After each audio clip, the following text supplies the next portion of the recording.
of senseless Here it violence is, carried part out two by a of this madman. state of interview with Would you be President Obama. surprised if I Talk about told this you that the media civility, was trying to blame and anyone I have no clue but you whatsoever. So for it?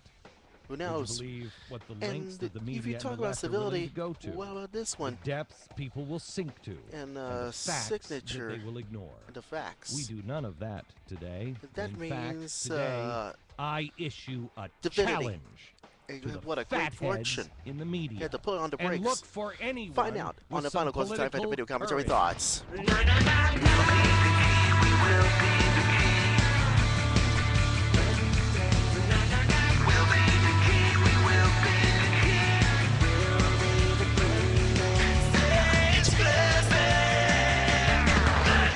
Somebody's gotta say it. This is the final course of Time Factor video commentary thoughts.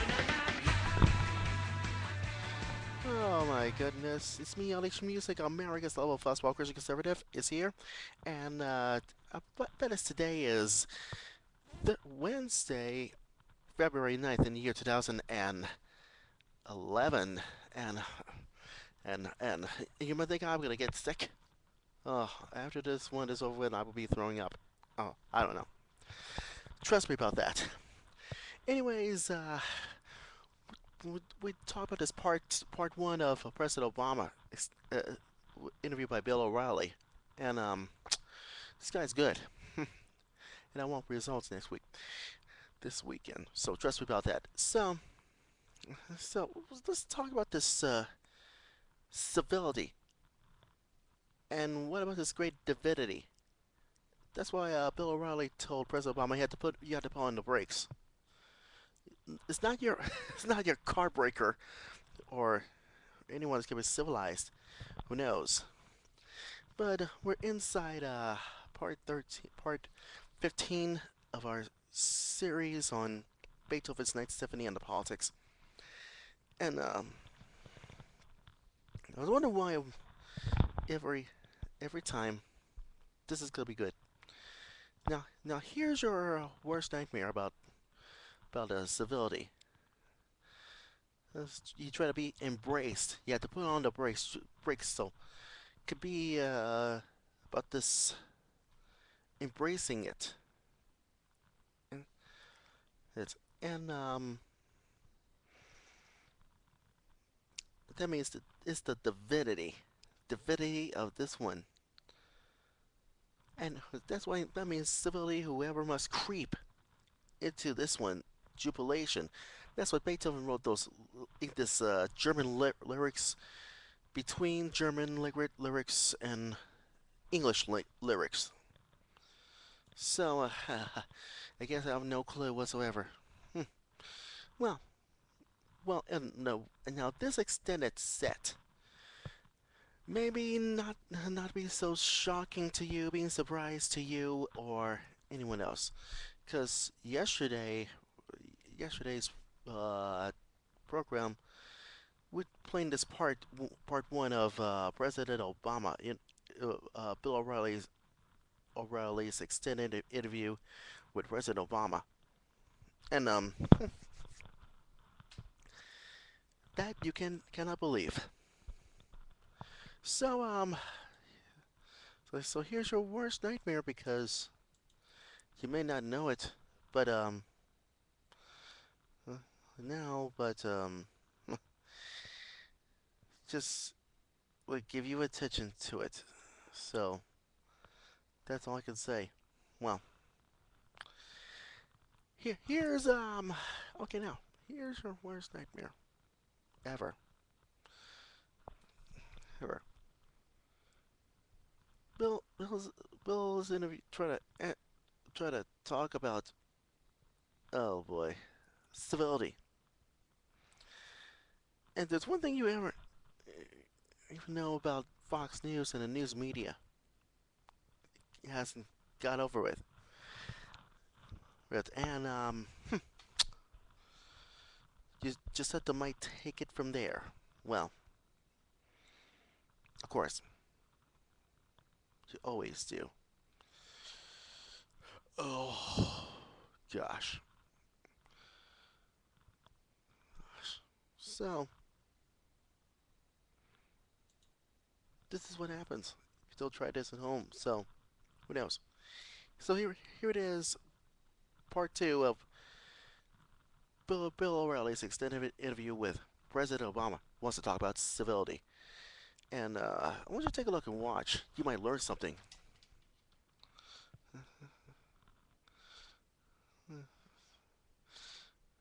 Learn something for today. So.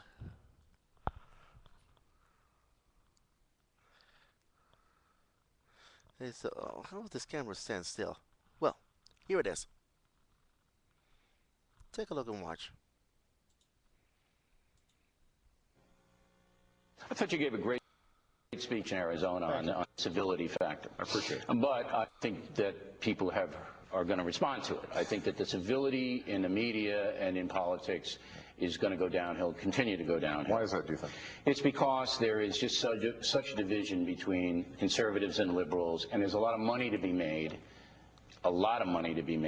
if you can polarize people in the media. And it sounds good. But here's my question.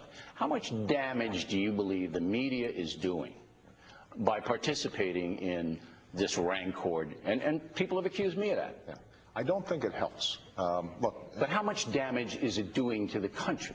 I think what it does is, over the long term, it is making it harder and harder for the sensible center to get together to solve problems. And I think that is damaging. We just talked about spending. We want to cut spending.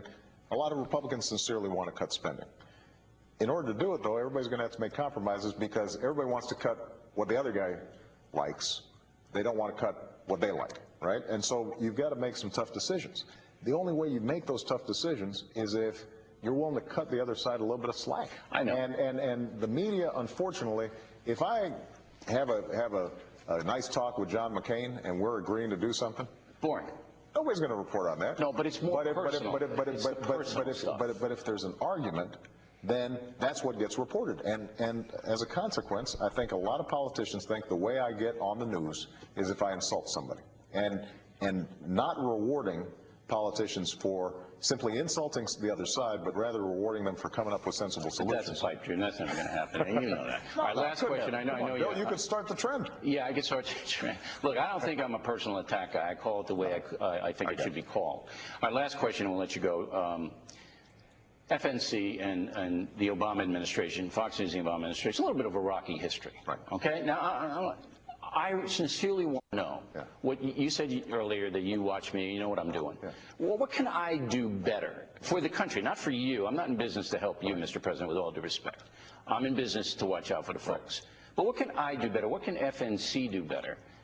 You know, I think that, and I appreciate the opportunity. Here's what I'd say, Bill. The most important thing that the news, whether it's Fox News or MSNBC or whoever, can do is give people the facts and make sure that they've got all the facts. So let's take the example of spending. You know, if people know that only 12% of the budget is domestic discretionary spending, right? Things like, environmental protection or food safety, et cetera, and that most of it is either defense, Social Security, Medicare, Medicaid. So we can't eliminate the deficit just by eliminating foreign aid and earmarks.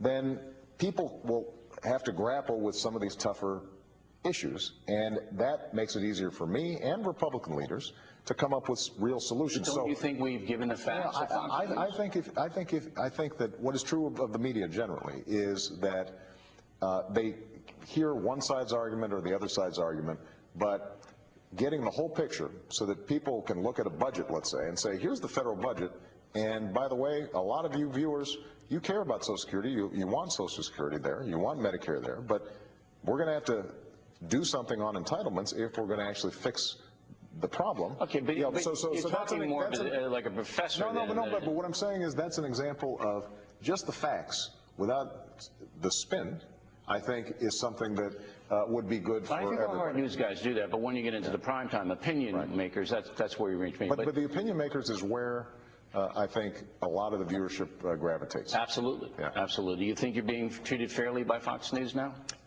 I would say that the news guys, I think, try to do a good job. Although, look, let's face it. I mean, Fox News, I think, has a point of view. There's nothing wrong with it.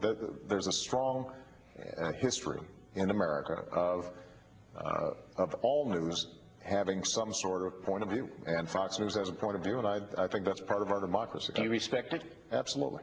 Mr. President, thanks very much. It's always good to see you. Right. Thank you so much. Enjoyed it. Wow.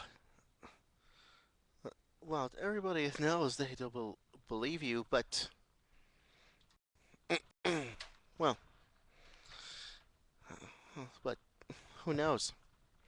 You can't be civilized, but whether you don't believe you or not. Well, this is part of my process plan, but you only talk about the facts. So why not the facts? So who knows? Oh boy. Anyways, almost out of time. Just want to say thanks to Bill O'Reilly for doing this interview last Sunday after the Super Bowl Sunday, and then the extended interview for 2 parts for yesterday and today. So trust me about that. So who knows? And President Obama, one more thing, President Obama, I may not gonna believe you, but you just see about that. But if you fail again, thumbs down for you. Just only give you opinion, give you a word of advice, President Obama. Maybe you're too good. Well, always too good to be true. Anyways, don't forget to check my website, lhmusictimefactor.weebly.com. And so is, you know who, that's right. You know who, that's right. Follow Closing Time Factor video commentary thoughts. And maybe you're so smart about this one, trust me about that. And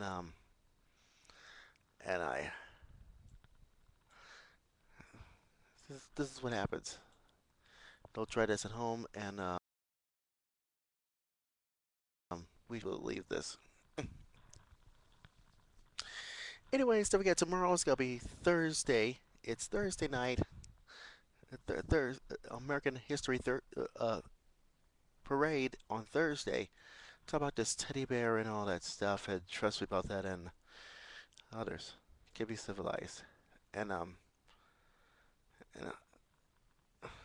sorry about that, but you can't only live once. See you tomorrow, and good night, and other things that could happen. Anyways, I really gotta go, and I gotta go to bed, and I'll be back. See you tomorrow on Facebook.com/LHMusicTime, and that's all I can say. Anyways, LH Music, America's lovable fuzzball Christian conservative, is signing off, and we will be the real conservative key for the real conservative answers. Take care of yourself, go with God's blessings, and I'm out the door. Good night for now, and go with God's blessings.